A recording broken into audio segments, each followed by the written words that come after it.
বিভেদ আর প্রতিহিংসা রাজনীতি চায় না দেশের মানুষ, বলেন তারেক রহমান। স্বৈরাচারের নির্মম নির্যাতনে দমে যায়নি ছাত্রদল। একজন মায়ের চোখে যেমন বাংলাদেশ, তেমন একটি বাংলাদেশ আমরা গড়ে তুলতে চাই, নবীন এবং প্রবীণ সকলে মিলে। ফেব্রুয়ারিতে ভোটের অপেক্ষায় পুরো জাতি। ছাত্রদলের সমাবেশে ফখরুল, শেখ হাসিনাকে রাজনীতি না করতে দেওয়ার শপথ নিতে হবে। এক ফ্যাসিবাদ বিদায় করে আরেক ফ্যাসিবাদের উত্থান হতে দেবে না এনসিপি। নতুন বাংলাদেশের 24 দফা ইশতেহার ঘোষণা। সংস্কার না করলে অন্তর্বর্তী সরকার বিশ্বাসঘাতক হিসেবে পরিচিতি পাবে। মন্তব্য জামায়াতের। জুলাই স্মৃতি লিখনের পুরস্কার বিতরণ। এবং স্বৈরাচারের সমিতি হলে শেখ হাসিনা হতেন সভাপতি, বললেন অ্যাটর্নি জেনারেল। গণহত্যার সাক্ষ্য দিলেন জুলাই যোদ্ধা খোকন।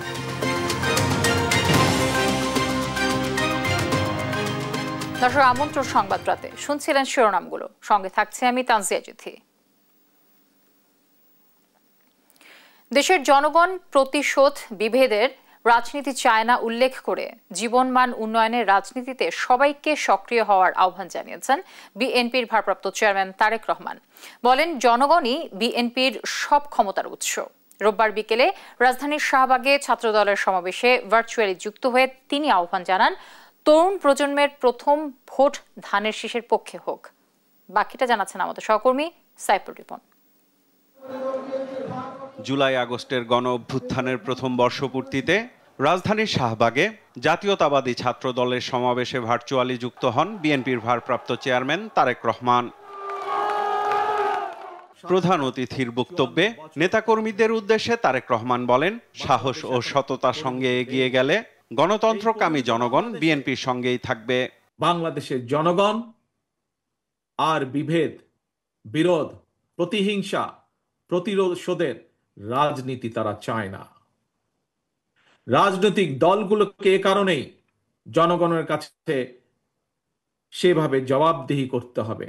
রাজনৈতিক দলগুলোর কাছে জনগণ চায় রাজনীতির গুণগত পরিবর্তন।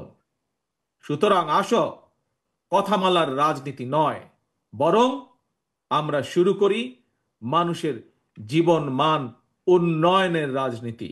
দেশকে তাবেদার রাষ্ট্র করতে গেল 1.5 দশকে দেশের শিক্ষা ব্যবস্থাকে ধ্বংস করে দেয়া হয়েছে বলে অভিযোগ করেন তারেক রহমান। জনগণের ভোটে নির্বাচিত হয়ে দেশ পরিচালনার দায়িত্ব পেলে নতুন কর্মসংস্থান তৈরি সহ শিক্ষা স্বাস্থ্য ব্যবস্থার উন্নয়নে নেয়া বিএনপির নানা পরিকল্পনা তুলে ধরেন তিনি। ভবিষ্যতে শিক্ষার্থীদেরকে যাতে কর্মসংস্থান নিয়ে হতাশায় পড়তে না হয়, আমাদের দল বাংলাদেশ জাতীয়তাবাদী দল বিএনপি সেই আলোকেই শিক্ষা ব্যবস্থার সংস্কার এবং জব অপরচুনিটির জন্য কর্ম পরিকল্পনা বা প্ল্যানিং তৈরি করছে। স্বনির্ভর জনগণ, স্বনির্ভর বাংলাদেশ, এটা গঠনের ধারাবাহিকতায় বিএনপি বর্তমানে দেশে বিদেশে কর্মসংস্থান সৃষ্টি এবং নিরাপদ কর্ম পরিবেশ নিশ্চিত করার রাজনৈতিক কর্মসূচি এবং পরিকল্পনা গ্রহণ করছে। ফ্যাসিবাদ, উগ্রবাদ, চরমপন্থার উত্থান ঠেকাতে তরুণ প্রজন্মকে সচেতন থাকার আহ্বান জানিয়ে বলেন, নবীন প্রবীণ সবাইকে একসঙ্গে নিয়ে গড়ে তুলতে হবে ভবিষ্যৎ বাংলাদেশ। একজন মায়ের চোখে যেমন বাংলাদেশ, তেমন একটি বাংলাদেশ আমরা গড়ে তুলতে চাই, নবীন এবং প্রবীণ সকলে মিলে। এই বাংলাদেশে ফ্যাসিবাদ, উগ্রবাদ, চরমপন্থার উত্থান কিংবা পুনর্বাসন ঠেকাতে শিক্ষার্থীদেরকে অবশ্যই সচেতন থাকতে হবে, সচেতন ভূমিকা পালন করতে হবে। 4 কোটি নতুন ভোটারের প্রতি দলের পক্ষ থেকে আহ্বান জানান বিএনপির ভারপ্রাপ্ত চেয়ারম্যান তারেক রহমান। তারুণ্যের প্রথম ভোট ধানের শীষের জন্য হোক। সমাবেশে অংশ নেয়া নেতাকর্মীরা বলছেন, 1 বছর আগে যেভাবে ঐক্যবদ্ধ আন্দোলনের মাধ্যমে ফ্যাসিবাদের পতন ঘটিয়েছেন তারা, ঠিক একইভাবে সামনের দিনগুলোতে গণতান্ত্রিক উত্তরণের পথে যে কোনো ষড়যন্ত্র ঐক্যবদ্ধভাবে মোকাবেলা করবেন তারা। শাহবাগ থেকে সাইফুল রিপন, দেশ টিভি, ঢাকা। কোনো ব্যানার, প্ল্যাকার্ড বা ফেস্টুন ছিল না।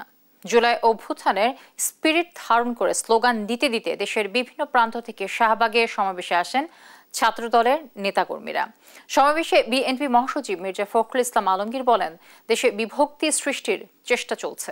ফ্যাসিস্টরা আর যাতে রাজনীতি না করতে পারে সেজন্য সবাইকে ঐক্যবদ্ধ থাকতে হবে। নিয়াজ মোর্শেদের রিপোর্ট। এবার ভিন্ন আঙ্গিকে সমাবেশ করল ছাত্রদল। কোনো ব্যানার নেই, প্লাকার্ড নেই, নেই কোনো ফেস্টুন, শুধু জুলাই অভ্যুত্থানের স্পিরিট ধারণ করে স্লোগান। শাহবাগের এই সমাবেশে দেশের বিভিন্ন প্রান্ত থেকে সকাল থেকে ছাত্রদলের নেতাকর্মীরা খণ্ড খণ্ড মিছিল নিয়ে আসেন।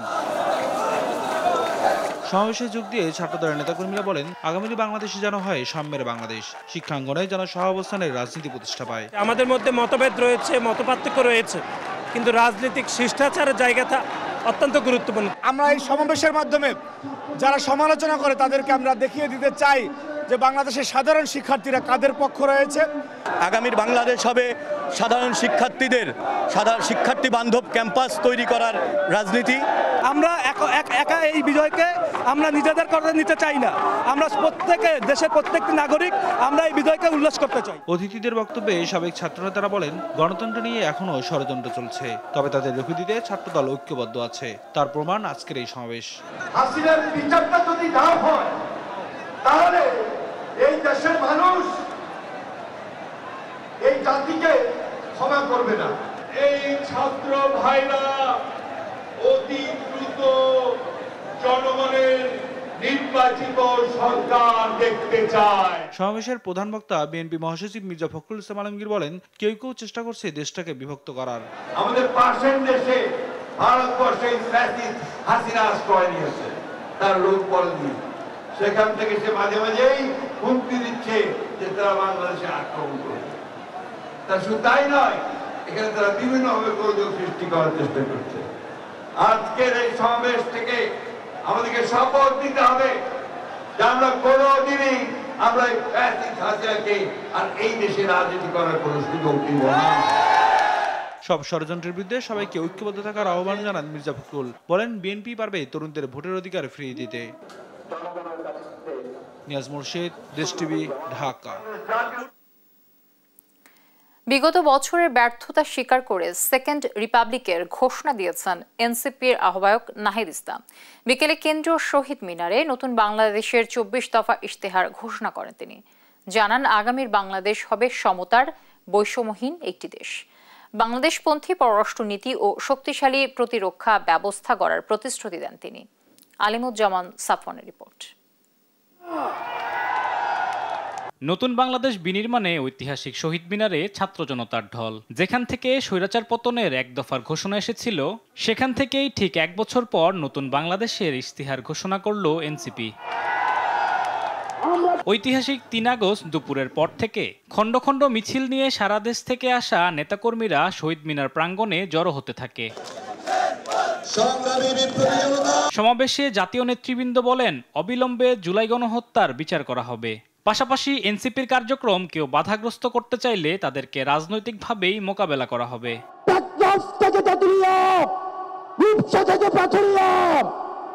এনসিপির একটা নেতা কর্মীর দিকে যদি কেউ চোখ তুলে তাকায়, আমরা তাকে রাজনৈতিকভাবে মোকাবেলা করব। যে আওয়ামী লীগ, যুবলীগ, ছাত্রলীগের সন্ত্রাসীরা আমার সহযোদ্ধাদের রক্ত ঝরিয়েছে, সেই সন্ত্রাসীদের বিচার চাইতে এসেছি। পরে বিচার সংস্কার, নতুন সংবিধান প্রণয়ন, বাংলাদেশপন্থী পররাষ্ট্রনীতি ও শক্তিশালী প্রতিরক্ষা কৌশল সহ 24 দফা উত্থাপন করেন দলটির আহ্বায়ক নাহিদ ইসলাম। কেবল এক ফ্যাসিবাদী শাসক হটিয়ে আরেক ফ্যাসিবাদী ব্যবস্থার উত্থানের সম্ভাবনাকে জিয়ে রেখে আমরা নিশ্চিন্তে ঘরে ফিরতে পারি নাই। তাই ঠিক এক বছর পরে আমরা শহীদ মিনারে আপনাদের সামনে দাঁড়িয়ে নতুন বাংলাদেশের আমাদের সেকেন্ড রিপাবলিকের 24 দফা ইশতেহার ঘোষণা করছি। নতুন বাংলাদেশকে সেকেন্ড রিপাবলিক হিসেবে গড়ে তোলার ঘোষণাও দেন নাহিদ। পুরাতন ঝেড়ে ফেলে আমাদের রাষ্ট্রের নতুন যাত্রায় আমাদের প্রথম অঙ্গীকারী হচ্ছে গণপরিষদের মাধ্যমে একটা নতুন সংবিধান। জুলাইয়ের আকাঙ্ক্ষা পূরণে আমাদের এই নতুন সংবিধান একনায়কতন্ত্র, পরিবারতন্ত্র, ফ্যাসিবাদী কাঠামোর বিলোপ করে একটি বৈষম্যহীন গণতান্ত্রিক, অন্তর্ভুক্তিমূলক ও জনকল্যাণমুখী রিপাবলিক গঠন করবে। আলিমুজ্জামান সাফওয়ান, দেশ টিভি, ঢাকা। কেন্দ্রীয় শহীদ মিনারের সমাবেশে দেশের বিভিন্ন স্থান থেকে আসেন এনসিপির নেতাকর্মীরা। তাদের সবার কণ্ঠে ছিল নতুন বাংলাদেশ বিনির্মাণের স্বপ্ন। সাদ আহমেদের রিপোর্ট।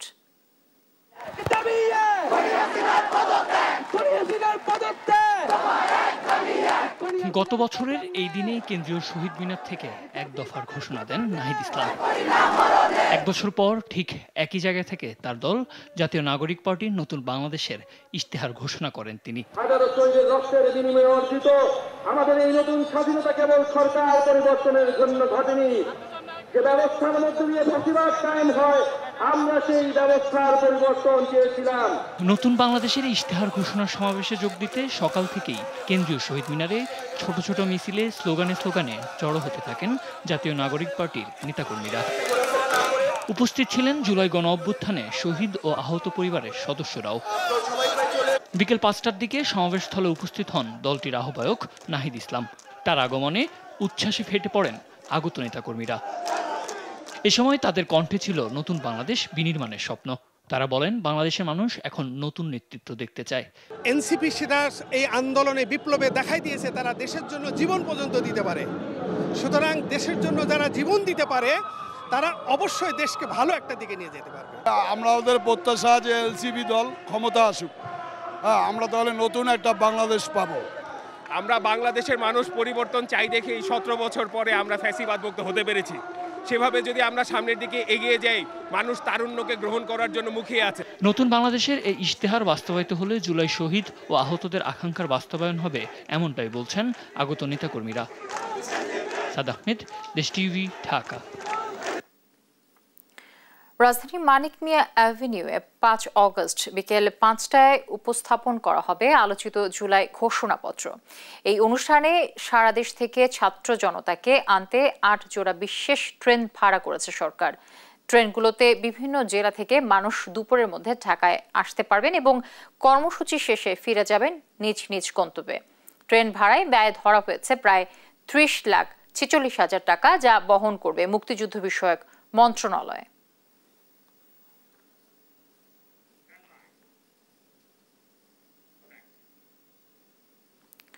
প্রত্যাশিত সংস্কার না করলে অন্তর্বর্তী সরকার বিশ্বাসঘাতক হিসেবে পরিচিতি পাবে, এ মন্তব্য জামায়াতে ইসলামীর নায়েবে আমির ডাক্তার সৈয়দ আব্দুল্লাহ মোহাম্মদ তাহেরের। রোববার সোহরাওয়ার্দী উদ্যানে ইসলামী ছাত্র শিবিরের জুলাই স্মৃতি লিখন কর্মসূচির পুরস্কার বিতরণ অনুষ্ঠানে তিনি এই কথা বলেন। হাসান আল মাহমুদের রিপোর্ট। সোহরাওয়ার্দী উদ্যানে শিবিরের সহযোগী সংগঠন সাইমুম শিল্পী গোষ্ঠীর জুলাই জাগরণ সাংস্কৃতিক উৎসবের তৃতীয় দিনে ভিড় দর্শনার্থীদের। নান্দনিক ডিজাইনে ফুটে তোলা জুলাইয়ের নানা ছবি, দেয়াল লিখন জুলাই জুড়ে হত্যার মোটিভ ফুটে উঠেছে শিল্পীর দারুণ ছোঁয়ায়। ফেসিবাদের নির্যাতনের প্রতীক আয়নাঘর দেখতে দীর্ঘ সারি সাধারণ মানুষের। প্রতীকীয় আয়নাঘরের অন্ধকার প্রকোষ্ঠে শেখ হাসিনার নির্মমতা কিছুটা উপলব্ধি পাওয়া যায় বলে মনে করছেন দর্শনার্থীরা। সে আয়নাঘরের যদি 1 সেকেন্ডও থাকার কথা না এখানে, সেই জায়গাতে মাসকে মাস, বছরকে বছর, বছরের পর বছর যারা আটকে ছিল, আসলে তাদের জন্য ব্যাপারটা তো অনেক টাফ ছিল। কিভাবে তিলে তিলে মেরে ফেলা যায়, একেবারে না মেরে কিভাবে শাস্তি দিয়ে মেরে ফেলা যায়, সেটার প্রতিশ্রুতি আমরা দেখলাম। 2 মিনিট থাকতে পারে না এখানে। এখন চিন্তা করতেছি 9 মাস, 1 বছর, যারা দীর্ঘ 15 বছর এখানে আটক ছিল, এরা কিভাবে এখানে থাকতো, আমরা অবাক হয়ে যাই। এদিন বিকেলে জুলাই স্মৃতি লিখন কর্মসূচির বিজয়ীদের মধ্যে পুরস্কার বিতরণ অনুষ্ঠানের প্রধান অতিথি ছিলেন জামায়াতে ইসলামের নায়েবে আমির সৈয়দ আব্দুল্লাহ মোহাম্মদ তাহের। এ সময় তিনি বলেন, অন্তর্বর্তী সরকার সংস্কার নিয়ে সময় ক্ষেপণ করছে। বাংলাদেশের স্বাধীনতা সার্বভৌমত্বকে অক্ষুণ্ণ রাখার জন্য যা কিছু প্রয়োজন এই সরকারকে সেটি করতে হবে, না হলে জনগণের সাথে বিশ্বাসঘাতকতা হিসাবে, শহীদদের সাথে বিশ্বাসঘাতক হিসাবে, যারা রক্ত দিয়েছেন, ত্যাগ করেছেন, তাদের সাথে বিশ্বাসঘাতক হিসাবে ইতিহাস আপনাদেরকে চিহ্নিত করবে। জুলাইয়ের পরে কিছু মানুষ বিভক্তি তৈরি করছে বলে অভিযোগ করেন শিবির সভাপতি। যারা শহীদ হয়েছে তাদের মূল আশা ছিল এই সমাজে চূড়ান্তভাবে বৈষম্যের অবসান ঘটবে, এই সমাজ থেকে অন্যায় অবিচার চূড়ান্তভাবে বিলোপ হবে এবং এই সমাজ এমন একটি নয়া স্বরূপে প্রতিষ্ঠিত হবে যার মধ্য দিয়ে অদূর ভবিষ্যতে কেউ ফ্যাসিস্ট হতে চাইলেও সেই সুযোগ তার জন্য থাকবে না। সব ষড়যন্ত্র মোকাবিলা করে বৈষম্যহীন সমাজ গঠনে শিবির কাজ করে যাবে বলেও জানান নেতারা।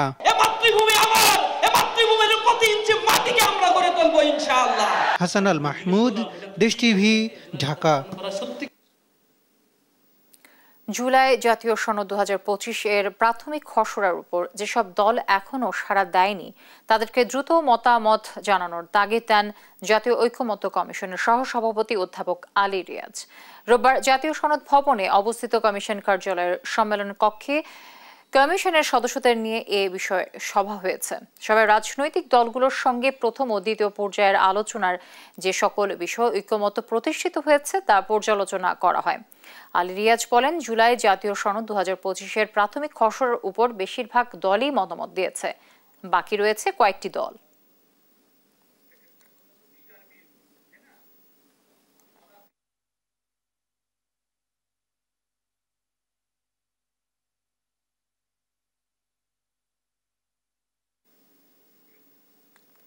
ক্ষমতাচ্যুত প্রধানমন্ত্রী শেখ হাসিনা, সাবেক স্বরাষ্ট্রমন্ত্রী আসাদুজ্জামান খান কামাল এবং সাবেক আইজিপি চৌধুরী আব্দুল্লাহ আল মামুনের মানবতা বিরোধী অপরাধ মামলার আনুষ্ঠানিক বিচার কাজ শুরু হয়েছে। সূচনা বক্তব্যে অ্যাটর্নি জেনারেল বলেছেন, স্বৈরাচার সমিতি হলে শেখ হাসিনা হতেন সভাপতি। শেখ হাসিনা ও তার সহযোগীদের সর্বোচ্চ শাস্তি দাবি করেন চিফ প্রসিকিউটর। গণহত্যার সাক্ষ্য দিয়েছেন জুলাই যুদ্ধে আহত খোকন চন্দ্র বর্মন। সাবরিনা মজুমদার রিপোর্ট। কয়েকদিন আগেও কারাগার থেকে আসামি হয়ে আসতেন সাবেক আইজিপি চৌধুরী আব্দুল আল মামুন। রোববার তিনি প্রথমবারের মতো ট্রাইব্যুনালে পা রাখেন রাজসাক্ষী হিসেবে। এবার অন্য সময়ের মতো হাতে ছিল না হাতকড়া, মাথায় হেলমেট কিংবা পরনে বুলেট প্রুফ জ্যাকেট। এদিন শেখ হাসিনা আসাদুজ্জামান খান কামালের বিরুদ্ধে সাক্ষ্য গ্রহণ শুরুর আগে সূচনা বক্তব্য দেন রাষ্ট্রের সর্বোচ্চ আইন কর্মকর্তা। এ সময় পৃথিবীর কোন স্বৈরাচারের কি পরিণত হয়েছে আদালতের সামনে তুলে ধরেন তিনি। বলেন, প্রচলিত আইনে ফ্যাসিস্ট শেখ হাসিনার সর্বোচ্চ শাস্তি চান তিনি। আমরা মুসলিনের নাম শুনেছি, আমরা ফ্রান্সিসকো ফ্রান্সের নাম শুনেছি, পিনোশের নাম শুনেছি, মার্কোসের নাম শুনেছি। এই সমস্ত ফ্যাসিস্ট এবং হিটলারদের, স্বৈরশাসকদের অনেকেই বিচারের মুখোমুখি হয়েছে। এতগুলো মানুষের মৃত্যুর মধ্য দিয়ে যে বাংলাদেশ আমরা পেয়েছি, সেই বাংলাদেশ গড়ার জন্য, আগামী বাংলাদেশ গড়ার জন্য আমরা যদি সাক্ষ্য প্রমাণ উপস্থাপন করতে পারি, আপনারা ন্যায় বিচার করবেন এবং রাষ্ট্রের পক্ষ থেকে আমরা সেটা সব সময় দাবি জানাবো। তিনি বলেন, স্বৈরাচারদের সমিতি করা হলে শেখ হাসিনা হতেন সেই সমিতির সভাপতি। হিটলারের গোয়েবেলস যদি বেঁচে থাকতেন আজ, হয়তো ভাবতেন মিথ্যা কথা শেখার জন্য, মিথ্যা কথা বলার জন্য, মিথ্যা সংস্কৃতি চালু করার জন্য পিএইচডি করার প্রয়োজন। সেই পিএইচডি করতে হয়তো উনি এই স্বৈরাচারের কাছে আসতেন এবং সেই স্বৈরাচারের নাম শেখ হাসিনা ওয়াজেদ। সূচনা বক্তব্যে চিফ প্রসিকিউটর বলেন, শেখ হাসিনা সহ আসামিদের বিরুদ্ধে অকাট্য প্রমাণ রয়েছে, তাই আসামির ইচ্ছাকৃত পলায়ন এবং বিদেশি রাষ্ট্রের নির্লিপ্ততা ন্যায় বিচার নিশ্চিতে বাধা হবে না। আসামিদের ইচ্ছাকৃত পলায়ন কিংবা কোনো বিদেশি রাষ্ট্রের নিষ্ক্রিয়তা এই ট্রাইব্যুনালের সত্য অনুসন্ধান এবং ন্যায় বিচার নিশ্চিতের গুরু দায়িত্ব পালনকে বাধাগ্রস্ত করতে পারবে না। ন্যায় বিচারের হাত দীর্ঘ, অনুপস্থিতি বা উদাসীনতা তাকে আটকাতে পারে না। এই মামলায় প্রথম সাক্ষী হিসেবে আদালতে সাক্ষ্য দিলেন নারায়ণগঞ্জের সাইনবোর্ড এলাকায় পুলিশের গুলিতে মুখ ছাঁচড়া হয়ে যাওয়া খোকন চন্দ্র বর্মন। তার নিজের ও সহযোদ্ধাদের সাথে ঘটে যাওয়া নির্মমতার বর্ণনা দেন তিনি। পরে তাকে জেরা করেন আসামি পক্ষ। আজকের তারিখটা ছিল। সাবরিনা মজুমদার, দেশ টিভি, ঢাকা। বিগত সরকারের আমলে ফ্যাসিবাদের দালালি করা মিডিয়া হাউসগুলোকে জনগণের কাছে ক্ষমা চাওয়ার আহ্বান জানিয়েছেন তথ্য ও সম্প্রচার উপদেষ্টা মাহফুজ আলম। আর জুলাই গণ অভ্যুত্থানে মফস্বলে সাংবাদিকদের মাধ্যমে অভ্যুত্থানের ভয়াবহতার প্রকৃত চিত্র উঠে এসেছে বলে জানান প্রধান উপদেষ্টার প্রেস সচিব শফিকুল আলম। রোববার তথ্য ভবনে জুলাই অভ্যুত্থানে হতাহত সাংবাদিকদের স্বীকৃতি ও সম্মাননা প্রদান অনুষ্ঠানে এসব কথা জানান তারা। আরো জানাচ্ছেন সহকর্মী মোহাম্মদ আলাউদ্দিন। আমরা নামগুলো বলবো। 24-এর গণ অভ্যুত্থানে পেশাগত দায়িত্ব পালন করতে গিয়ে হতাহতদের তালিকায় রয়েছে সাংবাদিকও। রোববার রাজধানীর তথ্য ভবনে সেসব সাংবাদিকদের স্বীকৃতি ও সম্মাননা প্রদানের আয়োজন করে বাংলাদেশ সাংবাদিক কল্যাণ ট্রাস্ট। আহত সাংবাদিকবৃন্দ উপস্থিত আছেন এবং অন্যান্য সাংবাদিকবৃন্দ। জুলাই অভ্যুত্থানে প্রতিকূল পরিবেশে দায়িত্ব পালনের অভিজ্ঞতা তুলে ধরেন আহত সাংবাদিকরা। তো সেই সময়টাতে আমরা সেই সূত্র তুলে ধরতে গিয়ে আসলে মূলত আহত হয়েছি। সরকারের কাছেও আমরা হেনস্থার শিকার হয়েছি, তারাও আমাদেরকে বাধা দেওয়ার চেষ্টা করেছে। যারা সরকারের পক্ষ হয়ে আন্দোলন দমন করার চেষ্টা করেছে তাদের কাছেও আমরা বাধাগ্রস্ত হয়েছি। আমার গুলি লাগার পরে আমি পরবর্তীতে একটা বুলেট প্রুফ ভেস্ট কিনছি, সাথে নিগার্ড টিগার্ড ইত্যাদি ইত্যাদি। আমার সামনে পুলিশের সামনে গিয়ে ঠিক আবু সাইদের মতো দুই হাত প্রসারিত করে দাঁড়িয়ে গেল এবং পুলিশ গুলি করলো, সে তখনই মারা গেল। অনুষ্ঠানে মফস্বলের সাংবাদিকদের সঠিক মূল্যায়নের কথা জানিয়ে প্রেস সচিব শফিকুল আলম বলেন, অভ্যুত্থানের সময় তাদের মাধ্যমে বিপ্লবের প্রকৃত দৃশ্য জাতির সামনে উঠে আসে। আমরা নতুন জার্নালিজম দেখতে চাই, আর এবারে জুলাইয়ের থেকে আমরা সমস্ত পত্রিকাগুলোকে বলবো, প্লিজ আপনাদের মাঠের সাংবাদিককে মূল্যায়ন করেন।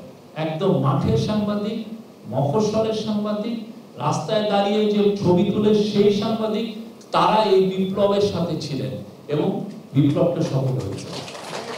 আর গেল 16 বছরে যেসব মিডিয়া হাউস ফ্যাসিবাদের দালালি করেছে তাদের জনগণের কাছে ক্ষমা চেয়ে নিজেদের অবস্থান স্পষ্ট করার আহ্বান জানান তথ্য ও সম্প্রচার উপদেষ্টা মাহফুজ আলম। গত 16 বছরে যারা নির্লজ্জভাবে ফ্যাসিবাদের দালালি করেছে, সংবাদ মাধ্যম হিসেবে, হাউস হিসেবে অথবা ব্যক্তি সম্পাদক হিসেবে, আমরা কাউকে দেখি নাই জনগণের কাছে ক্ষমা প্রার্থনা করতে। নিজেদের কে স্পষ্ট করেন জনগণের সামনে, এবং হাউজের যেই এক ধরনের পক্ষপাত এবং এক ধরনের বিভিন্ন দেশি বিদেশি স্বার্থের সাথে সংশ্লিষ্টতা, এটা থেকে বেরিয়ে আসে। সাংবাদিকদের সুরক্ষায় আইনসহ নবম ওয়েজ বোর্ড বাস্তবায়ন এবং অনলাইন নীতিমালা করার পরিকল্পনার কথাও জানান তথ্য উপদেষ্টা।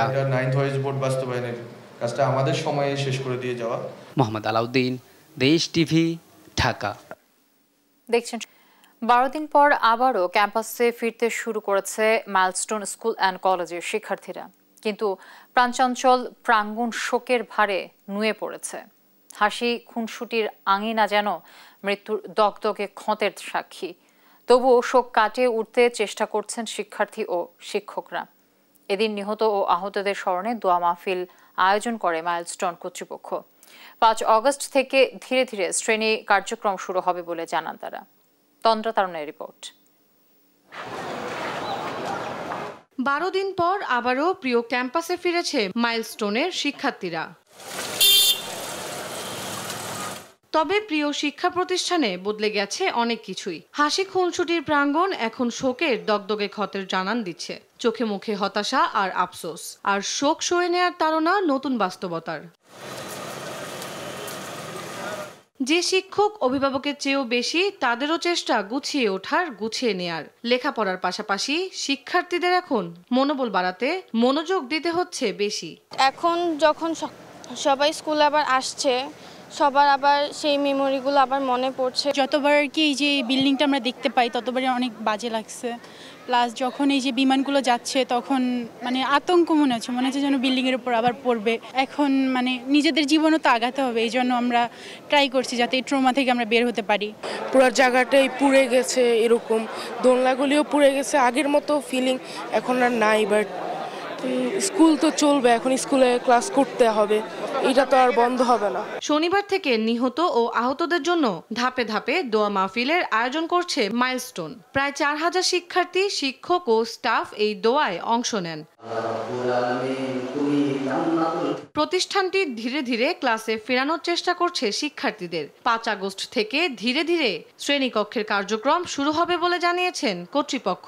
আমাদের ক্লাসরুম মুখরিত হোক, আমরা এই গুমুট পরিবেশ, এই যে একটা অস্বস্তিকর, এই যে একটা ট্রমাটাইজ সিচুয়েশন, এখান থেকে আমরা বের হয়ে আসতে চাই। এদিকে দুর্ঘটনার শুরু থেকেই মরদেহের সংখ্যা নিয়ে বিতর্ক চলছে। অভিযোগ ওঠে ফ্লাইট জোনের পাশে কিভাবে শিক্ষা প্রতিষ্ঠান চালানোর অনুমতি দেয়া হয়। তবে কর্তৃপক্ষ বলছে যথাযথ অনুমোদন নিয়েই এখানে মাইলস্টোনের ক্যাম্পাস গড়ে তোলা হয়েছে। কারণ তোমাদের একটা মতামত অনেক সময় তোমাদের বাবা মনে ভিন্ন প্রতিক্রিয়া সৃষ্টি করে, কারণ সেটা সত্য না। সুতরাং যা জানো তাই বলবে।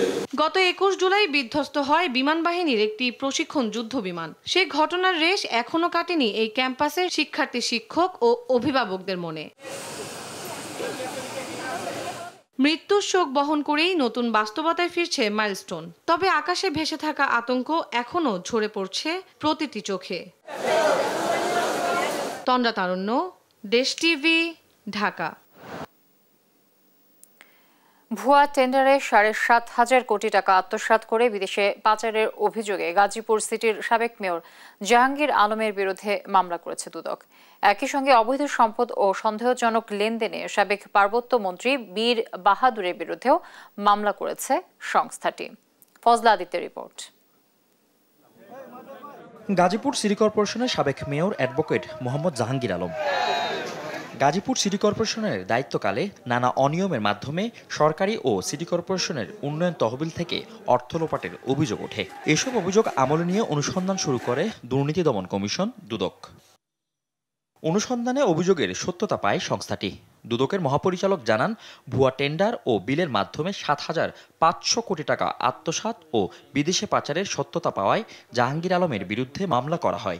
পরস্পর যোগসাদস্যে ভুয়া টেন্ডার ও বিল প্রস্তুতপূর্বক নিজস্ব ঠিকাদারি প্রতিষ্ঠানকে কাজ দিয়ে সরকারি উন্নয়ন তহবিল ও সিটি কর্পোরেশনের রাজস্ব তহবিল থেকে নানাবিধ অনিয়ম ও দুর্নীতির মাধ্যমে 7,500 কোটি টাকা আত্মসাৎপূর্বক বিদেশে পাচারের অভিযোগ অনুসন্ধানকালে প্রমাণিত হয়েছে। এদিকে 12.5 কোটি টাকার অবৈধ সম্পদ ও 73 কোটি টাকার সন্দেহজনক লেনদেনের প্রমাণ মেলায় পার্বত্য চট্টগ্রাম বিষয়ক মন্ত্রণালয়ের সাবেক মন্ত্রী বীর বাহাদুর ও তার স্ত্রীর বিরুদ্ধেও মামলা করেছে সংস্থাটি। 9,17 কোটি টাকারও বেশি মূল্যের সম্পদের মালিকানা অর্জন ও দখলে রাখা এবং নিজ নামেও 13টি ব্যাংক হিসাবে 58 কোটি টাকারও বেশি অস্বাভাবিক ও সন্দেহজনক লেনদেন করার অপরাধ অনুসন্ধানকালে প্রমাণিত হয়েছে। মহাপরিচালক আরও জানান, মামলার পাশাপাশি অনুসন্ধান চলমান রয়েছে। অভিযোগের সাথে আর কারো সম্পৃক্ততা পেলে দুদক আইনে ব্যবস্থা নেওয়া হবে। ফজলে আদিত্য, দেশ টিভি, ঢাকা। ব্রাহ্মণবাড়িয়ার 2টি মোটরসাইকেল ও একটি সিএনজি চালিত অটোরিকশার ত্রিমুখী সংঘর্ষে 4 মোটরসাইকেল আরোহী নিহত হয়েছে। রোববার বিকেলে বিজয়নগর উপজেলার রামপুর এলাকায় এই দুর্ঘটনা ঘটে। ব্রাহ্মণবাড়িয়া হাইওয়ে থানার ভারপ্রাপ্ত কর্মকর্তা জাহাঙ্গীর আলম জানান, ব্রাহ্মণবাড়িয়াগামী একটি মোটরসাইকেলের সঙ্গে মাধবপুরগামী একটি মোটরসাইকেল ও একটি সিএনজি অটোরিকশার ত্রিমুখী সংঘর্ষ হয়। এতে ঘটনাস্থলে মোটরসাইকেল আরোহী 4 জন নিহত হয়। মরদেহ উদ্ধার করে ময়নাতদন্তের জন্য সদর হাসপাতালের মর্গে পাঠানো হয়েছে। ঢাকা সিলেট মহাসড়ক একটি ব্যস্ততম সড়ক। এখানে আজ বিকাল 4:30 সময় 2টি মোটরসাইকেলের মুখোমুখি সংঘর্ষ হয়। এই সময় আবার একটি সিএনজি এসে এই দুর্ঘটনায় পতিত হয়। এখানে আমরা 4টা ডেড বডি পেয়েছি। একজনকে আহত অবস্থায় ব্রাহ্মণবাড়িয়া সদর হাসপাতালে প্রেরণ করেছি। দেখছেন সংবাদরাত। কয়েক কোটি টাকা লোপাটের ঘটনায় ফ্লাইট এক্সপার্ট এর 3 কর্মকর্তাকে গ্রেফতার করেছে পুলিশ। বিভিন্ন এজেন্সির টাকা লোপাট করে বিদেশে পালিয়ে যাওয়ার ঘটনায় ফ্লাইট এক্সপার্ট এর প্রধান নির্বাহী সহ 5 জনের বিরুদ্ধে এক গ্রাহকের করা মামলায় তাদের গ্রেফতার করা হয়েছে। আরও জানাচ্ছেন তারেক মাহমুদ সুজন। 2017 সালে যাত্রা শুরু করে online travel agency flight expert. Flight ticket booking, hotel reservation, visa processing এর কাজ করত প্রতিষ্ঠানটি। শনিবার হঠাৎ খবর আসে গ্রাহকদের কয়েক কোটি টাকা লোপাট করে বিদেশে পালিয়ে গেছে ফ্লাইট এক্সপার্টের মালিক পক্ষ।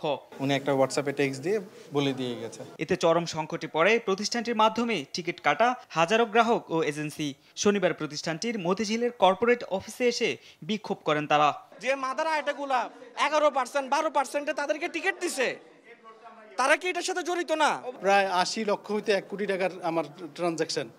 আমি ওনাদের পোর্টালে দেয়া আমার টিকিট করা। আমার প্রায় 70 লক্ষ টাকার মতো টিকিট আটকে আছে, যেটা ফ্লাইট এক্সপার্টে। এর মধ্যে কিছু টিকিট আছে যেগুলো হচ্ছে কি থার্ড পার্টি থেকে ওরা নিয়ে আমাদেরকে দিছে। এই ঘটনায় প্রতিষ্ঠানটির প্রধান নির্বাহী সালমান বিন রশিদ শাহ সায়েম, তার বাবা মক্কা গ্রুপের চেয়ারম্যান এম.এ. রশিদ শাহ সম্রাট সহ 5 জনকে আসামি করে 17টি এজেন্সির পক্ষে মতিঝিল থানায় মামলা করেন বিপুল সরকার নামের এক গ্রাহক, যেখানে বলা হয় 17টি এজেন্সির প্রায় 5 কোটি টাকা আত্মসাৎ করেছে ফ্লাইট এক্সপার্ট। এরপর গ্রেপ্তার করা হয়েছে প্রতিষ্ঠানটির head of finance Mohammad Sakib, chief commercial officer Saeed Ahmed ও chief operating officer AKM Sadat হোসেনকে। তারা প্রথমে মতিঝিল থানা আসে, থানায় এসে তারা অভিযোগ করে যে তাদের যে এমডি জনৈক সালমান বিন রশিদ সে প্রতিষ্ঠানটির কার্যক্রম বন্ধ ঘোষণা করে সপরিবারে বিদেশে চলে যায় এবং প্রতিষ্ঠানের মোটা অঙ্কের আত্মসাৎ করে। পরবর্তীতে একজন ভুক্তভোগী তাদের বিরুদ্ধে মামলা করে এবং এই সংক্রান্তে অলরেডি 3 জনকে গ্রেফতার করা হয়েছে। বাকিদের গ্রেপ্তারে অভিযান অব্যাহত আছে বলেও জানিয়েছে পুলিশ। তারেক মাহমুদ সুজন, দেশ টিভি, ঢাকা। সম্প্রতি রাজধানীর বসুন্ধরার কেবি কনভেনশন হলে সারা দেশ থেকে আসা আওয়ামী লীগ নেতা কর্মীদের প্রশিক্ষণ দেওয়ার ঘটনায় মোট 26 জনকে গ্রেফতার করেছে পুলিশ। কেবিতে কোনো রাষ্ট্র বিরোধী ষড়যন্ত্র হয়েছে কিনা সেটা খতিয়ে দেখার কথা জানিয়েছে ডিএমপি। রোববার দুপুরে ডিএমপি মিডিয়া সেন্টারে সংবাদ সম্মেলনে এ তথ্য জানান মিডিয়া বিভাগের ডিসি তালেবুর রহমান। বলেন, কেবির ঘটনায় ভাটারা থানায় সন্ত্রাস বিরোধী দমন আইনে মামলা হয়েছে। বাকিদের গ্রেফতারের কাজ চলছে বলেও জানান তিনি। সারা দেশ থেকে নাশকতার পরিকল্পনার অভিযোগে গত 24 ঘন্টার আওয়ামী লীগ ও এর অঙ্গ সংগঠনের আরও 24 নেতা কর্মীকে গ্রেফতার করা হয়।